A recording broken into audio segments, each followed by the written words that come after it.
যারা পরীক্ষিত দল, এমন দলের ব্যাপারে এরকম বৈষম্য রাখা, তাও আবার আমার দেশ পত্রিকা থেকে, এটা অন্তত আমরা আশা করিনি। আলেম ওলামারা বাংলাদেশের অপমর্যাদা যেভাবে প্রথম আলোকে বাথরুমের টিস্যু হিসেবে ব্যবহার করে, তাহলে আমার দেশকে বাথরুমের টিস্যু বানাতে দেরি করবে না। এর জন্য কোনো ক্যাম্পেইন প্রচার প্রচারণার প্রয়োজন নাই। বৈষম্য করবেন, বাথরুমের টিস্যুতে পরিণত হবে আমার দেশ পত্রিকা। 71 টিভির মতো অনলাইন মিডিয়া যদি পরিবর্তন হতে পারে, তাহলে এই চ্যানেল আই এর মতো পত্রিকার কেমন গলার জোর, কেমন দাপট হলো যে তারা এখনো পর্যন্ত পরিবর্তন হতে পারলো না। আপনি 5 জন মানুষের মন্তব্য নিবেন, 2 জন মানুষকে সাইড করবেন, এমন বৈষম্য আপনি তৈরি করবেন, তো কোন বৈষম্য বিরুদ্ধে আন্দোলন করে বাংলাদেশ স্বাধীন করেছেন আপনারা?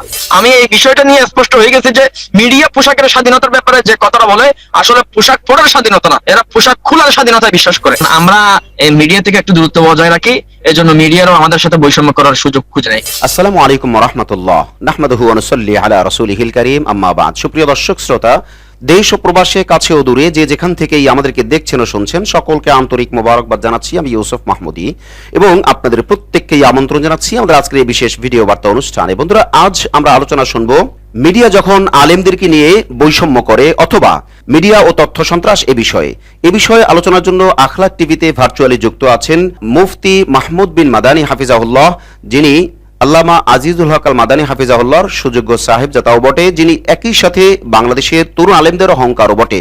চলুন আমরা হযরতের সাথে একটু সালাম বিনিময় করে আসি। আসসালামু আলাইকুম মুহতারাম, কেমন আছেন? ওয়ালাইকুম আসসালাম ওয়া রাহমাতুল্লাহ। আলহামদুলিল্লাহ, কেমন আছেন? আলহামদুলিল্লাহ, আমি এবং আমরা সবাই ভালো আছি। মোহতারাম, আপনি জেনে থাকবেন যে আজকে আমার দেশ পত্রিকার একটা রিপোর্ট নিয়ে সবাই খুব ক্ষোভ ঝাড়ছেন। বিশেষ করে ইসলামী আন্দোলনকে আমার দেশ পত্রিকার একটা গুরুত্বপূর্ণ নিউজে স্থান দেওয়া হয়নি। এক্ষেত্রে অনেকেই আমার দেশ পত্রিকার একচোখা আচরণ এবং ইসলামী আন্দোলনকে বিভিন্নভাবেই পাশ কাটিয়ে রাখা বা সাইডে রাখা, এরকম অনেকে প্রশ্ন তুলেছেন। এক্ষেত্রে আখলাক টিভিও একটা অনুষ্ঠানের পরিকল্পনা করতেছে, একটা অ্যানালাইজ করবে। এর মধ্যেই আপনাকে যেহেতু আখলাক টিভি পেয়েছে, সেহেতু আপনি একজন তরুণ আলেম, আপনি মিডিয়া সম্পর্কেও খবর রাখেন, লেখালেখিও করেন, ওয়াজ নসিহতও করেন এবং জাতির সম্পর্কে জাতীয় পর্যায়ে আপনি ফিকির করেন। এই ক্ষেত্রে মিডিয়া সন্ত্রাস, তথ্য সন্ত্রাস এবং মিডিয়া, বিশেষ করে যদি কোনো মিডিয়া কখনো একচোখা আচরণ করে বা সেটা ইসলামী আন্দোলন বা কোনো দল বা কারোর সাথে, এই ক্ষেত্রে আপনার বক্তব্য কি? অর্থাৎ মিডিয়ার আচরণ কেমন হওয়া উচিত এবং আমার দেশের এই কর্মটা কেমন হয়েছে, এ ব্যাপারে আপনি আমাদেরকে কি বলবেন? আমি কথা সংক্ষিপ্ত করছি। দেখেন, যে কাজটা কালের কণ্ঠ বা অন্যান্য শাহবাগী মিডিয়াগুলো দ্বারা হয়ে থাকতো, সে কাজ যখন আমার দেশ পত্রিকা থেকে প্রকাশিত হয়, তখন ব্যথাটা একটু বেশি লাগে। বাবার যে সন্তানটা সবচেয়ে বেশি উন্নত, সবচাইতে বেশি সভ্য, সবচাইতে বেশি ভালো ছিল, তার কর্তৃক যদি সন্ত্রাসের কর্মকাণ্ড বা এমন কর্মকাণ্ড প্রকাশিত হয় যেটা বাবার অপছন্দ বা ভালো মানুষদের অপছন্দ, তখন বাবা একটু কষ্ট বেশি পেয়ে থাকেন। যে সন্তান সে তো খারাপই করবেই, এটা একদম বেসিক ব্যাপার। যে কাজটা এতদিন প্রথম আলো করতো, অন্যান্য মিডিয়ারা করতো, সেটা যখন আমার দেশ পত্রিকা কর্তৃক প্রকাশিত হয়েছে, ধর্মপ্রিয় মানুষরা বা ইসলামী আন্দোলনের নেতা কর্মীরা কষ্ট পাওয়া, অপমর্যাদাতে কষ্ট পাওয়া, এটা একদম বেসিক ব্যাপার। এই কাজটা আমার দেশ পত্রিকা থেকে অন্তত আমরা আশা করিনি। তারা প্রকাশিত করলো যে স্বৈরাচারের এই বিচার চাওয়া হচ্ছে, সমস্ত দলের পক্ষ থেকে স্বৈরাচারের বিচার চাচ্ছে। এখানে সকল দলের ফটো সহ মন্তব্য যুক্ত করা হলো, কিন্তু আফসোসের ব্যাপার হলো ইসলামী আন্দোলনের মতো একটা এত বড় সর্ববৃহৎ দল, যেটা কওমিয়তের প্রতিনিধিত্বকারী একটা দল, আবার কওমিয়তের যতগুলো দল রয়েছে সবচেয়ে শক্তিশালী এবং সর্ববৃহৎ জমায়েতের এই ইসলামী আন্দোলন বাংলাদেশ, এর বাইরে ইসলামী আন্দোলনের অন্যতম একটা পরিচয় হলো যে স্বৈরাচার বিরোধী যে আন্দোলন, হাসিনা খেদাও যে আন্দোলন, এই আন্দোলনের মধ্যে রাজনৈতিকভাবে রাজনৈতিক পরিচয় নিয়ে কোনো দল সামনে এগিয়ে আসেনি। মুনফারিদ শুধুমাত্র একটা মাত্র দল, ইসলামী আন্দোলন। এই দলের একজন আমির পর্যায়ের ঊর্ধ্বতন কর্মকর্তা ডাইরেক্ট বুলেটের সামনে এসে দাঁড়িয়েছে। অন্যান্য দলের ভেতর থেকে ছিল, আদেশ ছিল বা তাদের নেতা কর্মীরা সম্পৃক্ত ছিল, কিন্তু নেতা কর্মীদেরকে মাঠে দেখা যায় নাই। এই দল তো দলীয় ব্যানারে নেমেছে বা দলের সর্বোচ্চ আমির নাইব আমির নেমেছে। এত বড় একটা দল তাদের সর্বোচ্চটুকু কোরবানি দিয়েছে, যারা পরীক্ষিত দল, এমন দলের ব্যাপারে এরকম বৈষম্য রাখা, তাও আবার আমার দেশ পত্রিকা থেকে, এটা অন্তত আমরা আশা করিনি। আমি যে ইসলামী আন্দোলনের নেতা বা ইসলামী আন্দোলনের একজন কর্মী, ব্যাপারটা এমন না। আমি পার্সোনালি ইসলামী আন্দোলনের নেতা কর্মীর পর্যায়ে কেউ না, কিন্তু এই বিষয়টা আমার খুব নজরে লেগেছে। আমি একা না, এটা অসংখ্য মানুষের নজরে লেগেছে। তো আমার দেশ পত্রিকা যদি প্রথম আলোর দায়িত্ব নিজেদের হাতে যদি নিয়ে নেই, তাহলে আমার দেশ প্রথম আলোর মতো ঘৃণ্য পত্রিকা হতে বা ভিন্ন ঘৃণ্য পত্রিকার স্থান দখল করে নিতে বেশি সময় লাগবে না। মাহমুদুর রহমান সাহেব এজন্য সকলেই তার পক্ষে কথা বলেছে, আলেম ওলামারা তার পক্ষে কথা বলেছে। আমি সেই দিন চট্টগ্রামে ওলামা শায়েখ আইমা পরিষদের সম্মেলনে গিয়ে দেখেছি ইসলামী আন্দোলনের টেবিলে টেবিলে আমার দেশ পত্রিকা, ইসলামী আন্দোলন নেতা কর্মীরা আমার দেশ পত্রিকার নতুন লেখালেখির ব্যাপারে, নতুন তাদের জন্ম হওয়াটা নিয়ে অনেক শুভকামনা জানালো, অনেকের স্ট্যাটাস, অনলাইন বক্তব্য, মিডিয়া বক্তব্য, মাহফিলে বক্তব্য, অনেক কিছু আমাদের দৃষ্টিগোচর হয়েছে। এত বড় একটা দলকে মাইনাস করে, এত বড় একটা দলের এই বিশাল সর্ববৃহৎ আলোচনার একটা মন্তব্যকে আপনারা মাইনাস করে বাংলাদেশের মধ্যে আপনারা মিডিয়ার কাজ পরিচালনা করবেন, এটা তো টেরা চোখের মিডিয়ার কাজ করবো। এটা তো এক চোখে এক কানার দৃষ্টিকোণ, এটা পরিহার করা উচিত। অন্তত আমার দেশ পত্রিকা থেকে এটা আমরা কখনো আশা করি না, যেহেতু আমরা ধর্মপ্রিয় মুসলমান অন্তত এই ডানপন্থী পত্রিকা হিসেবে দেখি।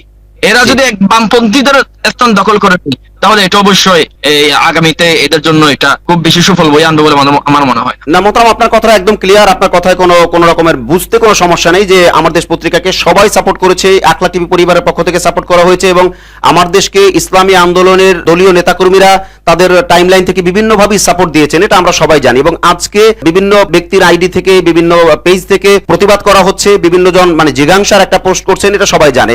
তো এখন প্রশ্ন হলো, এটা কি মিস্টেক হতে পারে কিনা, আপনার কি খেয়াল? এটা মিস্টেক নয় মোহতারাম, আমি যতটুকু জানি এত বড় মিস্টেক মানুষের হয় না। মিস্টেক হয়ে গাড়ি ছোটখাটো আঁচড় লাগে, একদম মিস্টেক হয়ে এত বড় অ্যাক্সিডেন্ট সাধারণত হয় না। এটা একদম বোধহী বিষয়, স্পষ্টতর ব্যাপার যে কওমিয়তের সর্ববৃহৎ দল কোনটা এবং প্রতিনিধিত্বকারী দল কোনটা, জুলাইয়ের আন্দোলনের প্রথম সারিতে কোন দল রয়েছে, এগুলো তো অন্তত সাংবাদিকের নজরে এড়ানো উচিত না। তাদের কাজে হচ্ছে এটা, তাদের প্রফেশন হচ্ছে তথ্য কালেকশন করা, তাদের মাথা থেকে এই তথ্য ছুটে গিয়েছে, এটা হওয়ার নয়। এটা স্পষ্টতর বৈষম্য।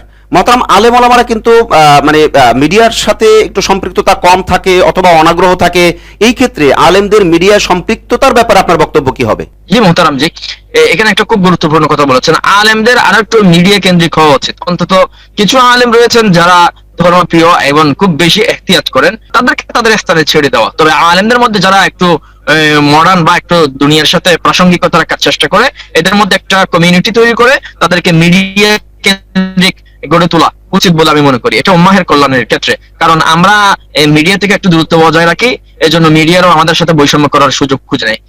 বিশেষ করে আগামীতে আলেম ওলামাদের উপর থেকে যাতে বৈষম্যটা দূর করা হয়, এজন্য একটা আলেমদের মিডিয়া হওয়া উচিত এবং এ বিষয়ে একটা পদক্ষেপ নেওয়া উচিত। আমি ব্যক্তিগতভাবে মনে করি আলেমরা যদি পদক্ষেপ নেয় তাহলে বাংলাদেশের সর্বোচ্চ অথরাইজ থেকে আলেমদের একটা মিডিয়ার জন্য অ্যাপ্রুভাল পেতে এত বেশি পোহাতে হবে বলে আমার মনে হয় না। আলেমদের একটা স্বতন্ত্র মিডিয়া হওয়া উচিত বলে আমি মনে করি, এটা সময়ের দাবি এবং সময়ের চাহিদা। জি মোহতারাম, আপনি চমৎকার বলেছেন। মোহতারাম, আমরা আপনার কাছে শেষ আবেদন করব যে আসলে আমার দেশ পত্রিকার আসলে এই বিষয়ে আমলে নিয়ে কি করা উচিত, যদি ওনারা স্বচ্ছ থাকেন এবং যদি ওনারা ক্লিয়ার থাকেন ভিতর থেকে, তাহলে ওনারা কি করতে পারেন, আসলে আপনার কি খেয়াল? আমার দেশ পত্রিকার আমি পরামর্শ দিতে পারি সর্বোচ্চ, মানে না মানে ওদের ব্যক্তিগত এখতিয়ার। ওরা যদি পরামর্শটুকু মানে ওদের জন্য কল্যাণ, যদি পরামর্শটুকু না মানে তাহলে আলেম ওলামারা বাংলাদেশের অপমর্যাদা, যেভাবে প্রথম আলোকে বাথরুমের টিস্যু হিসেবে ব্যবহার করে, তাহলে আমার দেশকে বাথরুমের টিস্যু বানাতে দেরি করবে না। এর জন্য কোনো ক্যাম্পেইন প্রচারণার প্রয়োজন নাই, বৈষম্য করবেন, বাথরুমের টিস্যুতে পরিণত হবে আমার দেশ পত্রিকা। তাই আমার দেশ পত্রিকাকে বলবো, অন্তত আলেম ওলামাদের প্রতি মহব্বত যদি নাই বা থাকে, ইসলামী আন্দোলনের প্রতি মহব্বত যদি নাই বা থাকে, এটা অন্তরে রাখেন, প্রকাশ করার দরকার নেই। অন্তত আপনারা বৈষম্যহীনতা আপনারা জারি করেন, আপনাদের অন্তরে যেটা আছে তাকে এটা অন্তরে রাখেন, সকলের ব্যাপার আপনারা ইকুয়ালিটি মেনটেন করেন, আপনারা সমতা মেনটেন করেন। আপনি 5 জন মানুষের মন্তব্য নিবেন, 2 জন মানুষকে সাইড করবেন, এমন বৈষম্য আপনি তৈরি করবেন, তো কোন বৈষম্য বিরোধী আন্দোলন করে বাংলাদেশ স্বাধীন করেছেন আপনারা?